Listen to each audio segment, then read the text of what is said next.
Hi friends, ನಮಸ್ತೆ. Welcome to Srishti's kitchen and tips. Friends, ಇವತ್ತಿನ ದಿನ ಬೆಳಗಿನ ಉಪಹಾರಕ್ಕೆ ಒಂದು ಆರೋಗ್ಯಕರವಾದ ರುಚಿಕರವಾದ ಬ್ರೇಕ್ಫಾಸ್ಟ್ ರೆಸಿಪಿನ ನಾನು ನಿಮಗೆ ತೋರಿಸ್ಕೊಡ್ತಾ ಇದ್ದೀನಿ. ರಾಗಿ ಹಿಟ್ಟನ್ನು ಬಳಸ್ಕೊಂಡು ಈ ರೀತಿಯಾಗಿ ಟೇಸ್ಟಿಯಾಗಿ ಉಪ್ಪಿಟ್ಟು ಹೇಗೆ ಮಾಡ್ಕೊಳ್ಳೋದು ಅಂತ ನೋಡೋಣ.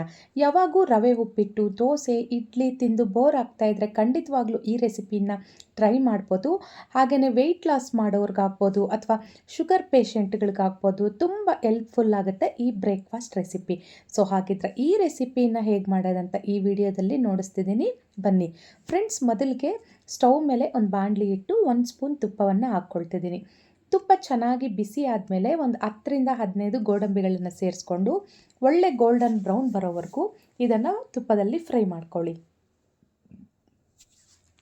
ಈ ರೀತಿಯಾಗಿ ಕಲರ್ ಚೇಂಜ್ ಆಗೋವರೆಗೂ ಫ್ರೈ ಮಾಡ್ಕೊಂಡ್ಮೇಲೆ ಈಗ ಇದನ್ನು ಒಂದು ಬೌಲ್ಗೆ ಹಾಕ್ಕೊಳ್ಳೋಣ, ಪಕ್ಕಕ್ಕೆ ತೆಗೆದಿಟ್ಕೊಳ್ಳೋಣ. ಈ ರೀತಿಯಾಗಿ ಗೋಡಂಬಿ ಪಕ್ಕಕ್ಕೆ ತೆಗೆದುಕೊಂಡ್ಮೇಲೆ ಈಗ ಅದೇ ಬಾಣಲಿಗೆ ಒಂದು 2 ಟೇಬಲ್ ಸ್ಪೂನಷ್ಟು ಎಣ್ಣೆಯನ್ನು ಸೇರಿಸ್ಕೊಳ್ಳಿ. ಈಗ ಎಣ್ಣೆ ಚೆನ್ನಾಗಿ ಬಿಸಿ ಆದಮೇಲೆ ಈಗ ಇದಕ್ಕೆ ಸಾಸಿವೆಯನ್ನು 1 ಸ್ಪೂನ್ ಹಾಕ್ಕೊಳ್ತಾ ಇದ್ದೀನಿ. ಒಂದು ಅರ್ಧ ಸ್ಪೂನಷ್ಟು ಜೀರಿಗೆಯನ್ನು ಸೇರಿಸ್ಕೊಳ್ತಾ ಇದ್ದೀನಿ. ಈಗ ಉದ್ದಿನಬೇಳೆ ಮತ್ತು ಕಡಲೆಬೇಳೆನ ನಾನು ಈ ಒಗ್ಗರಣೆಗೆ ಹಾಕ್ಕೊಂಡು ಈ ಬೇಳೆಗಳೆಲ್ಲ ಸ್ವಲ್ಪ ಚೆನ್ನಾಗಿ ಕೆಂಪಗೆ ಫ್ರೈ ಮಾಡ್ಕೊಳ್ಳೋಣ. ನಂತರ ಇದಕ್ಕೆ ಒಂದು 5ರಿಂದ 6 ಹಸಿಮೆಣಸಿನ್ಕಾಯಿ ಈ ರೀತಿ ಸಣ್ಣದಾಗಿ ಕಟ್ ಮಾಡಿ ಇಟ್ಕೊಂಡಿರೋವನ್ನು ಹಾಕಿ ಮೊದಲಿಗೆ ಇದನ್ನು ಸ್ವಲ್ಪ ಚೆನ್ನಾಗಿ ಫ್ರೈ ಮಾಡ್ಕೊಳ್ಳಿ. ನಂತರ ಇದಕ್ಕೆ ಈರುಳ್ಳಿ ಸೇರಿಸ್ಕೋಬೇಕು. ನಾನಿಲ್ಲಿ ದೊಡ್ಡ ಸೈಜ್ದು ಒಂದು ಈರುಳ್ಳಿಯನ್ನು ತೆಗೆದುಕೊಂಡಿದ್ದೀನಿ. ಈರುಳ್ಳಿಯನ್ನು ಸೇರಿಸ್ಕೊಂಡ್ಮೇಲೆ ಚೆನ್ನಾಗಿ ಒಗ್ಗರಣೆಯಲ್ಲಿ ಇದನ್ನೆಲ್ಲ ಸ್ವಲ್ಪ ಚೆನ್ನಾಗಿ ಫ್ರೈ ಮಾಡ್ಕೊಳ್ಳಿ. ಈ ರೀತಿ ಫ್ರೈ ಮಾಡ್ಕೊಂಡ್ಮೇಲೆ ಈಗ ಇದಕ್ಕೊಂದು ಸ್ವಲ್ಪ ಕರಿಬೇವು ಸೊಪ್ಪನ್ನು ನಾವು ಒಗ್ಗರಣೆಗೆ ಸೇರಿಸ್ಕೊಳ್ಳೋಣ. ಕರಿಬೇವು ಸೊಪ್ಪನ್ನು ಹಾಕಿದ್ಮೇಲೆ ಇದನ್ನು ಸಹ ಫ್ರೈ ಮಾಡ್ಕೊಳ್ಳಿ. ನಂತರ ಇದಕ್ಕೆ ಟೊಮೆಟೊ ಸೇರಿಸ್ಕೋಬೇಕು. ಚೆನ್ನಾಗಿ ಹಣ್ಣಾಗಿರೋ ಅಂಥದ್ದು ಮೀಡಿಯಮ್ ಸೈಜ್ದು ಒಂದು ಟೊಮೆಟೊನ ನಾನು ಯೂಸ್ ಮಾಡ್ಕೊಳ್ತಾ ಇದ್ದೀನಿ. ಈಗ ಟೊಮೆಟೊ ಹಾಕಿದ್ಮೇಲೆ ಇದೆಲ್ಲ ಸ್ವಲ್ಪ ಸಾಫ್ಟ್ ಆಗೋವರೆಗೂ ಇದನ್ನೆಲ್ಲ ಸ್ವಲ್ಪ ಚೆನ್ನಾಗಿ ಫ್ರೈ ಮಾಡ್ಕೊಳ್ಳಿ. ಟೊಮೆಟೊ ಕಂಪ್ಲೀಟ್ ಸಾಫ್ಟ್ ಆಗೋವರೆಗೂ ಫ್ರೈ ಮಾಡ್ಕೊಂಡಿದ ನಂತರ ಈಗ ಇದಕ್ಕೆ ತರಕಾರಿಗಳನ್ನು ಸೇರಿಸ್ಕೋಬೋದು. ಒಂದು ವೇಳೆ ತರಕಾರಿ ಇಲ್ಲ ಅಂದರೂ ಸಹ ಡೈರೆಕ್ಟಾಗಿ ನೀವು ರವೆಯನ್ನು ಹಾಕ್ಕೋಬೋದು. ನಾನಿಲ್ಲಿ ಕ್ಯಾರೆಟು ಮತ್ತು ಕ್ಯಾಪ್ಸಿಕಮನ್ನು ಹಾಕ್ಕೊಳ್ತಾ ಇದ್ದೀನಿ. ಬೀನ್ಸ್ ಇದ್ದರೂ ಸೇರಿಸ್ಕೋಬೋದು. ಕ್ಯಾರೆಟು, ಕ್ಯಾಪ್ಸಿಕಮ್ಮು ನಿಮ್ಗೆ ಯಾವ ತರಕಾರಿ ಇಷ್ಟ ತರಕಾರಿಗಳನ್ನು ಸೇರಿಸ್ಕೋಬೋದು. ತರಕಾರಿಗಳು ನಮ್ಮ ಆರೋಗ್ಯಕ್ಕೆ ಸಹ ತುಂಬ ಒಳ್ಳೆಯದು. ನಾನು ಕ್ಯಾರೆಟು ಮತ್ತು ಕ್ಯಾಪ್ಸಿಕಮ್ 2 ಸೇರಿಸಿ 1 ಕಪ್ಪಷ್ಟು ಹಾಕಿ ಚೆನ್ನಾಗಿ ಇದನ್ನೆಲ್ಲ ಮೊದಲಿಗೆ ಫ್ರೈ ಮಾಡ್ಕೋಬೇಕು. ತರಕಾರಿ ಎಲ್ಲ ಫ್ರೈ ಆದಮೇಲೆ ಈ ಕಪ್ಪಲ್ಲಿ ಒಂದು ಅರ್ಧ ಕಪ್ಪಷ್ಟು ನಾನು ಉಪ್ಪಿಟ್ಟು ರವೆಯನ್ನು ಸೇರಿಸ್ಕೊಳ್ತಾ ಇದ್ದೀನಿ. ನೋಡಿ, ಮೀಡಿಯಮ್ ಸೈಜ್ ರವೆ ಈ ಕಪ್ಪಲ್ಲಿ ಅರ್ಧ ಕಪ್ಪು.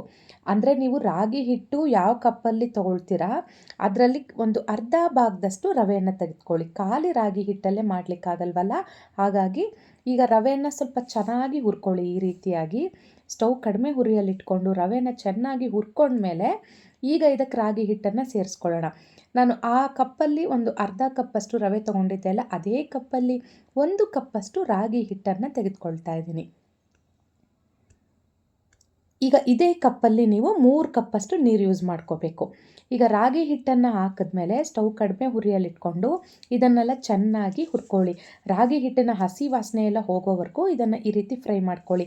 ನೋಡಿ, ಕಲರ್ ಈ ರೀತಿ ಚೇಂಜ್ ಆಗುತ್ತೆ. ರಾಗಿ ಚೆನ್ನಾಗಿ ಹುರ್ಕೊಂಡ್ಮೇಲೆ ರಾಗಿ ಹಿಟ್ಟು ಈ ರೀತಿ ಕಲರ್ ಚೇಂಜ್ ಆಗುತ್ತೆ. ಈಗ ನಮಗೆ ರಾಗಿ ಹಿಟ್ಟು ಮತ್ತು ಇದು ಬಂದುಬಿಟ್ಟು ರವೆ ಬಂದು ನಮಗೆ 1.5 ಕಪ್ಪಷ್ಟಾಗಿದೆ. 1.5 ಕಪ್ಪಿಗೆ ಇಲ್ಲಿ 3 ಕಪ್ಪಷ್ಟು ನೀರನ್ನು ನಾನು ಪಕ್ಕದಲ್ಲಿ ಸ್ಟೌವಲ್ಲಿ ಕಾಯಲಿಕ್ಕೆ ಇಟ್ಟಿದ್ದೀನಿ. ಬಿಸಿ ಬಿಸಿ ನೀರು ಹಾಕಬೇಕು ಇದಕ್ಕೆ. ನೋಡಿ, ಈಗ ರಾಗಿ ಹಿಟ್ಟು ಮತ್ತು ರವೆ ಚೆನ್ನಾಗಿ ಹುರ್ಕೊಂಡಿದ್ದಾಗಿದೆ. ನೀವು ಗಮನಿಸ್ತಿರ್ಬೋದು ಅದ್ರದ್ದು ಕಲರೆಲ್ಲ ಚೇಂಜ್ ಆಗಿದೆ ಅಂತ. ಕಡಿಮೆ ಹುರಿಯಲ್ಲಿಟ್ಕೊಂಡೆ ಇದನ್ನೆಲ್ಲ ಹುರ್ಕೊಳ್ಳಿ. ಈಗ ಬಿಸಿ ಬಿಸಿಯಾಗಿ ಚೆನ್ನಾಗಿ ಕಾಯಿಸ್ಕೊಂಡಿರೋ ನೀರನ್ನು ಇದಕ್ಕೆ ಹಾಕ್ಕೊಳ್ಳಿ. ನೆನಪಿರಲಿ, 1.5 ಕಪ್ಗೆ 3 ಕಪ್ಪಷ್ಟು ನೀರು. ಫ್ರೆಂಡ್ಸ್, ಇದೇ ನೀರಿಗೆ ನಾನು ಉಪ್ಪನ್ನು ಹಾಕಿ ಕಾಯಲಿಕ್ಕೆ ಇಟ್ಟಿದ್ದೆ, ಹಾಗಾಗಿ ಇದಕ್ಕೆ ಏನು ಎಕ್ಸ್ಟ್ರಾ ಹಾಕಲಿಲ್ಲ. ಇವಾಗ ಬಿಸಿ ಬಿಸಿಯಾಗಿ ಕುದೀತಾ ಇರೋವಂಥ ನೀರನ್ನು ಹಾಕಿದ್ಮೇಲೆ ಮೊದಲಿಗೆ ಸ್ಟವ್ ಕಡಿಮೆ ಹುರಿಯಲ್ಲಿಟ್ಕೊಳ್ಳಿ. ಸ್ಟವ್ ಕಡಿಮೆ ಹುರಿಯಲ್ಲಿಟ್ಕೊಂಡು ಇದೆಲ್ಲ ಗಂಟಾಗ್ದಿರಾ ಈ ರೀತಿಯಾಗಿ ಚೆನ್ನಾಗಿ ಕಲಿಸ್ಕೊಳ್ಳಿ. ಗಂಟಾಗಲಿಕ್ಕೆ ಎಲ್ಲ ಬಿಡಬೇಡಿ. ಈ ರೀತಿ ಚೆನ್ನಾಗಿ ಕಲಿಸ್ಕೊಂಡ್ಮೇಲೆ ನೀವು ಕನ್ಸಿಸ್ಟೆನ್ಸಿನ ಗಮನಿಸ್ತಾ ಇರ್ಬೋದು, ಕರೆಕ್ಟಾಗಿ ಬರ್ತಾ ಇದೆ. ಈ ರೀತಿ ಎಲ್ಲ ಚೆನ್ನಾಗಿ ಮಿಕ್ಸ್ ಮಾಡ್ಕೊಳ್ಳಿ. ಈಗ 1 ಸ್ಪೂನಷ್ಟು ತುಪ್ಪವನ್ನು ನಾವು ಈ ರೀತಿ ಮೇಲೆ ಸೇರಿಸ್ಕೊಳ್ಳೋಣ. ತುಪ್ಪವನ್ನು ಹಾಕಿದ್ಮೇಲೆ ಈಗ ಲಿಡ್ ಕ್ಲೋಸ್ ಮಾಡಿ ಸ್ಟವ್ ಕಡಿಮೆ ಉರಿಯಲ್ಲಿಟ್ಕೊಂಡು ಒಂದು 3 ನಿಮಿಷಗಳ ಕಾಲ ಇದನ್ನು ಕುಕ್ ಮಾಡ್ಕೊಳ್ಳಿ. ಈಗ ನೋಡಿ 3 ನಿಮಿಷ ಆಗಿದೆ. ನಮಗೆ ಇಲ್ಲಿ ರಾಗಿ ಹಿಟ್ಟಿನ ಉಪ್ಪಿಟ್ಟು ಪರ್ಫೆಕ್ಟಾಗಿ ತುಂಬ ರುಚಿಯಾಗಿ ರೆಡಿಯಾಗಿದೆ. ಈಗ ನಾನಿಲ್ಲಿ ನಿಮಗೆ ಕಲಸಿ ತೋರಿಸ್ತಾ ಇದ್ದೀನಿ. ಕನ್ಸಿಸ್ಟೆನ್ಸಿ ನೀವು ಗಮನಿಸ್ತಾ ಇರ್ಬೋದು ಎಷ್ಟು ಚೆನ್ನಾಗಿ ಬಂದಿದೆ. ನಾವು ಉಪ್ಪಿಟ್ಟು ರವೆ ಮಾಡ್ಕೊಳ್ತೀರಲ್ವ ಅದೇ ರೀತಿ ಬಂದಿದೆ. ತುಂಬ ಅಂದರೆ ತುಂಬ ಹೆಲ್ದಿ ಬ್ರೇಕ್ಫಾಸ್ಟ್ ಇದು. ವೆಯ್ಟ್ ಲಾಸ್ ಮಾಡೋರ್ಗಂತೂ ತುಂಬಾ ಹೆಲ್ಪ್ಫುಲ್ ಆಗುತ್ತೆ ಈ ಬ್ರೇಕ್ಫಾಸ್ಟ್ ರೆಸಿಪಿ. ಕನ್ಸಿಸ್ಟೆನ್ಸಿ ಕರೆಕ್ಟಾಗಿ ಬಂದಿದೆ, ನೀವು ಗಮನಿಸ್ತಿರ್ಬೋದು ವಿಡಿಯೋದಲ್ಲಿ. ಬಿಸಿ ಬಿಸಿ ಇರೋವಾಗ ತಿನ್ನಬೇಕು, ತುಂಬ ರುಚಿಯಾಗಿರುತ್ತೆ. ಈಗ ಸ್ಟವ್ ಆಫ್ ಮಾಡ್ಕೊಳ್ಳಿ. ಈಗ ಸ್ಟವ್ ಆಫ್ ಮಾಡಿಕೊಂಡು ಸಣ್ಣದಾಗಿ ಕಟ್ ಮಾಡಿಟ್ಕೊಂಡಿರೋವಂಥ ಕೊತ್ತಂಬರಿ ಸೊಪ್ಪು ಹಾಗೆ ತುಪ್ಪದಲ್ಲಿ ಹುರಿದಿಟ್ಕೊಂಡಿರೋವಂಥ ಗೋಡಂಬಿನ ಇದಕ್ಕೆ ಸೇರಿಸ್ಕೊಂಡು ಒಮ್ಮೆ ಮಿಕ್ಸ್ ಮಾಡಿಕೊಂಡು ಬಿಸಿ ಬಿಸಿಯಾಗೆ ಬಡಿಸ್ಕೊಂಡು ತಿಂತಾಯಿರಿ.